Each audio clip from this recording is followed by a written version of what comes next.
Om Sai jewellers के showroom में आपका स्वागत है। यहाँ आपको मिलेगी ज्वेलरी के आधुनिक और विवाह शादियों के पारंपरिक डिजाइन।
राजकीय प्राथमिक पाठशाला दगड़हान शिक्षा खंड स्वारघाट जिला बिलासपुर को उपायुक्त महोदय जिला बिलासपुर द्वारा डाइट बिलासपुर के माध्यम से खेल खेल में स्वच्छता का पाठ प्रोजेक्ट के लिए चुना गया। इस गतिविधि के दौरान जहां पाठशाला में पढ़ रहे बच्चों को ठोस कचरा प्रबंधन के प्रति जागरूक किया गया, वहीं अभिभावकों और स्कूल प्रबंधन समिति के माध्यम से भी लोगों तक ये बात पहुंचाई गई, जिसका परिणाम यह हुआ कि हमारी इस पाठशाला की प्रबंधन समिति के साथ यहाँ के गांववासी, यहाँ के जितने भी दुकानदार थे, सब ने सहमति जताई और सब ने मिलकर के इस गांव को स्वच्छ बनाया। यहाँ से जितना भी हमारा प्लास्टिक का वेस्टेज, चाहे कुरकुरे, चिप्स, टॉफ़ी आदि के रैपर्स इकट्ठे हुए, वहीं प्लास्टिक की बोतलें भी, और जितना भी हमारे पास ये वेस्टेज एकत्रित हुई, इसको हमने बोरियों में भर करके जो पाठशाला में जमा किया। उसके बाद इसके समुचित प्रयोग के लिए कि किस तरह से इसका रिसाइकल किया जा सकता है, उसके लिए भी प्रयोग किए। और पाठशाला के बच्चों ने यहाँ के हमारे अध्यापक साथियों के साथ मिलकर के इस गतिविधि को अंजाम दिया और अंत में हम प्लास्टिक की ये ईंट बनाने में कामयाब हुए। ये ईंट जहाँ हल्की भी है, मजबूत भी है और काफ़ी टिकाऊ भी है। इसका कई प्रकार से प्रयोग किया जा सकता है। जिस तरह से दूसरी ईंटों का प्रयोग जहाँ किया जाता है, वहीं इसका भी प्रयोग हो सकता है। और हम जितना भी हमारे पास ये कचरा, प्लास्टिक का कचरा पूरे गांव से इकट्ठा हुआ था, उससे हम 15 से 20 ईंटें बनाने में कामयाब हो चुके हैं। इस एक ईंट में लगभग 15 से 20 प्लास्टिक की बोतलें, 50 से 60 कुरकुरे चिप्स आदि के रैपर्स, पेंसिलें, प्लास्टिक के जो रिफिल आदि जो है, इन सब का प्रयोग करके जो है एक ईंट बन सकती है। और इस ईंट को बनाते समय थोड़ा सा ध्यान ये रखना पड़ता है कि इसमें से कुछ मात्रा में गैसेज भी निकलती हैं, इसलिए मास्क का प्रयोग करके ही हम इसको बना सकते हैं।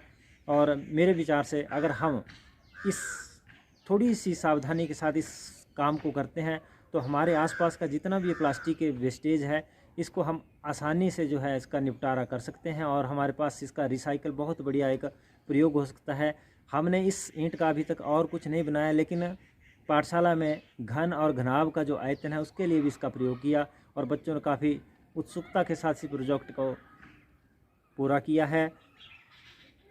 और हमारी ये प्रयास रहेगा, जब हमारे पास अधिक मात्रा में ईंटें बन जाएंगी तो हम इनके द्वारा जो है कुछ ना कुछ पाठशाला के लिए